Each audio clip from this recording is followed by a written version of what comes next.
This final video in Sibelius 101 is for Lesson 9, and it's just about printing. So this will be a relatively short video as we talk about various options that are available inside of Sibelius for printing your score.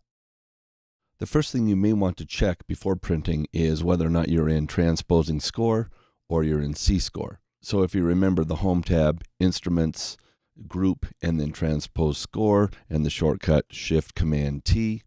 In this case, you'll see that the only thing that really changes pitch, well, that's visible right now at least, is the B-flat trumpets. I would like to view the score in non-transposed pitch or in C-score, so I would leave this off for me while printing.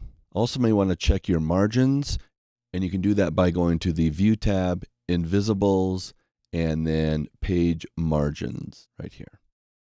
So it's showing you the page margins. That's what's going to print. So if we select printing, you can see this is what we're going to get. To access the printing functions in Sibelius, you can go to the File menu and down to Print, or you can use the shortcut, which is Command-P on a Mac. So I'll go ahead and do that, and you'll see it brings up our score here, and you can view the score. If you scroll down to the bottom, you can see this is a 6-page score, and you can see each page as it will be printed here in the print preview. Also, you can zoom in or out to view your score as well. And then up here at the top, there are a variety of options. So you can print the full score, which we're going to do. We can also select which parts we want to print. So we could choose to select all of the parts or individual parts.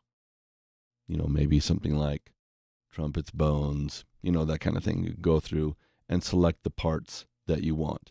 Also, you can make a non-contiguous selection by holding down Command and selecting the parts that you want to print. You can also choose the amount of copies right here and the printer that you're going to use as well. There are some settings down here that you can access. So individual print options that are available, you know, do you want to just print the current page, the whole document?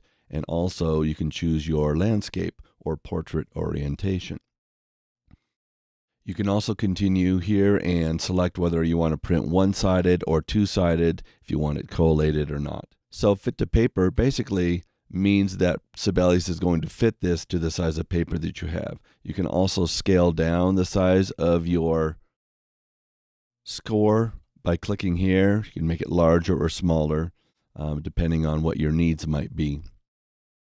Lastly, there's a variety of things that you can add. If you look right over here, when I click on date and time, you'll see that it adds a small date and time when this was printed. This can be really useful if you're working on multiple versions of your score and you want to make sure you include the time and date footer so that you can verify you have the correct version for your rehearsal or concert. Border will add a small border around your score. Crop marks is used for printing. It'll put small little angles where you would crop the printed score after it's been printed. View options means that any items that you turn on the View tab, such as highlights or hidden objects, invisibles, that kind of thing. So over here, if we're showing hidden objects like that, all these now are going to be seen. So if we go back to our print score, you can see these objects now will be printed. So you have to be careful with the view options. Most of the time it's left off. Once you've completed all the changes or requirements for your print job, you just press the print button.